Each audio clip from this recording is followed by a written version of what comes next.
అందరికీ నమస్కారం.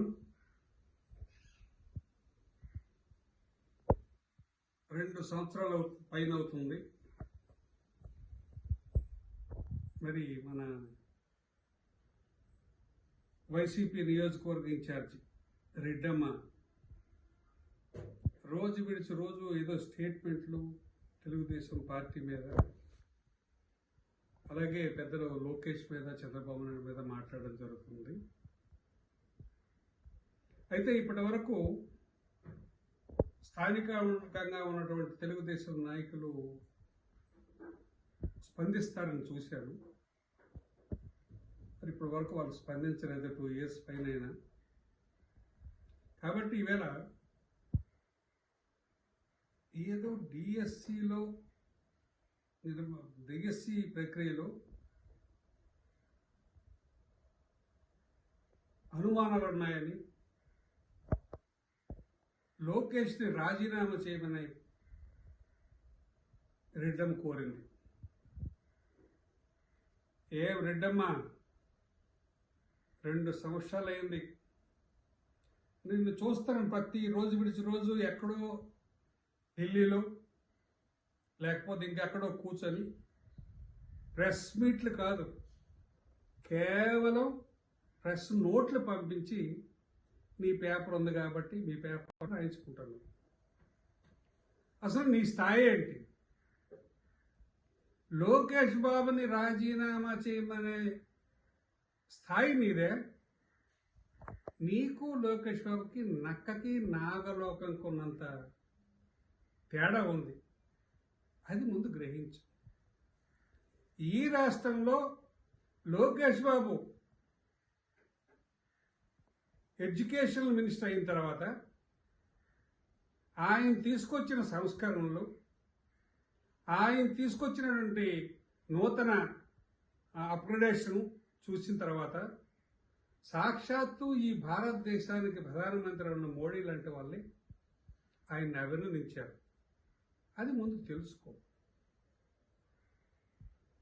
అంతేలా అది తెలుసుకోకుండా ఈవేళ ఉత్తరాంధ్ర అభివృద్ధి జరుగుతుంది, విశాఖపట్నం ఈరోజు అభివృద్ధి జరుగుతుందంటే దానికి కారకుడు లోకేష్ బాబు. ఆయన తీసుకొచ్చిన ఐటీ పరిశ్రమలు 1-2 గూగుల్ ఏఐ సెంటర్ కానీ, కాగ్నిజెంట్, ఆసిల్మిట్టలు 135,000 కోట్లతో పెట్టుబడి, రెన్యూవబుల్ ఎనర్జీ, అలాగే టీసీఎస్, ఇవన్నీ నీకు కనపడడం లేదా? ఇదంతా మన ఉత్తరాంధ్ర అభివృద్ధి కాదు. అలాగే ఈరోజు భోగాపురం ఎయిర్పోర్ట్ ఉత్తరాంధ్ర కాదా? శ్రీకాకుళం, విశాఖపట్నం, విజయనగరం 3 జిల్లాలకి సెంటర్ పాయింట్ అయినటువంటి భోగాపురంలో ఈవేళ ఎయిర్పోర్టు మరి రేపు 1st తారీఖున ప్రైమ్ మినిస్టర్ మోడీ గారి చేతుల మీదుగా మరి ప్రజలకు జాతికి అంకితం చేస్తున్నారు. ఇది నీకు కనబడడం లేదా? ఏదో కేంద్ర ప్రభుత్వంలో ఏదో అక్కడేదో జరిగిందని, ఇక్కడేమో డిఎస్సి ప్రక్రియలో ఏదో జరిగిపోయిందని రాజీనామా చేయమని లోకేష్ గారికి అడుగుతున్నావు నువ్వు.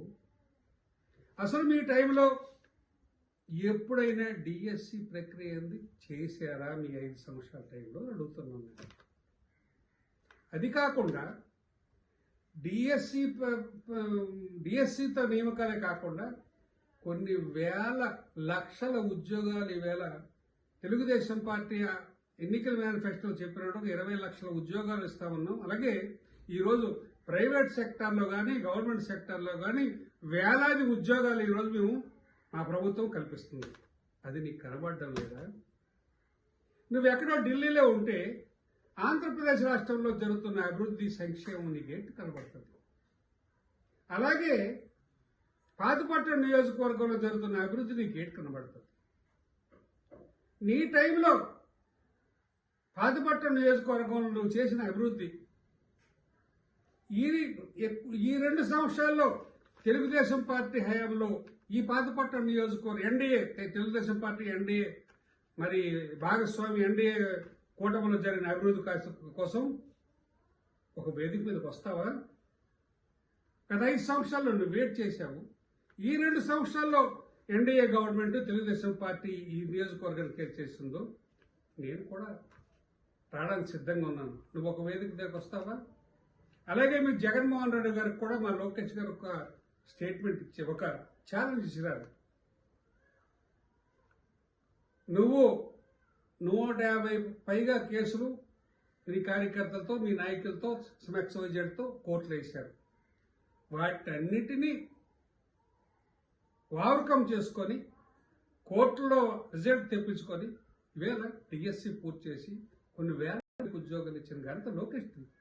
అది గుర్తుంచుకో. మీ జగన్మోహన్ రెడ్డి గారు కూడా ఇవాళ ఛాలెంజ్ చేశారు నాకు లోకేష్ గారు. నువ్వు ఎక్కడైనా నువ్వు టైం చెప్పు, నువ్వు ఎక్కడ చెప్తే అక్కడికి ఏ ప్లేస్ ఆ ప్లేస్కి నేను రావడానికి సిద్ధంగా ఉన్నాను, డిఎస్సి కోసం డిస్కస్ చేయడానికి కమాన్ అని అన్నాడు. దానికి ఏం సమాధానం చెప్తావు రెడ్డమ్మా? నీ జగన్మోహన్ రెడ్డి వస్తాడా? నువ్వు నీ స్థాయి తెలుసుకో. నక్కకి నాగలో కొంత తేడా ఉంది నువ్వు కానీ మాట్లాడిన మాట.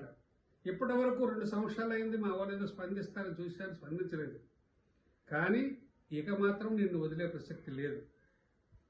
నువ్వు ఏ స్టేట్మెంట్ ఇచ్చినా దానికి కౌంట్ ఇవ్వడానికి నేను సిద్ధమవుతున్నాను. ఎందుకంటే నీ స్థాయిని బట్టి నువ్వు ఇక్కడ ఏదో మాట్లాడు, లోకల్ పరిస్థితులు మాట్లాడు. లేదా నువ్వు లోకేష్ని చంద్రబాబు నాయుడిని టార్గెట్ చేసి నువ్వు మాట్లాడే పరిస్థితి నీకు ఓనామాలే రావు. నియోజకవర్గం ఎక్కడుందో తెలియదు, నియోజకవర్గంలో ఏ ఊరు ఎక్కడుందో ఇవేంటికి నీకు తెలియదు. నువ్వేమో లోకేష్ కోసం చంద్రబాబు నాయుడు కోసం మాట్లాడే స్థాయి నీది కాదు. దయచేసి నీ నోరు దగ్గర పెట్టుకొని నువ్వు వ్యవహరిస్తే బాగుంటుందని తెలియజేస్తున్నాను. నమస్కారం.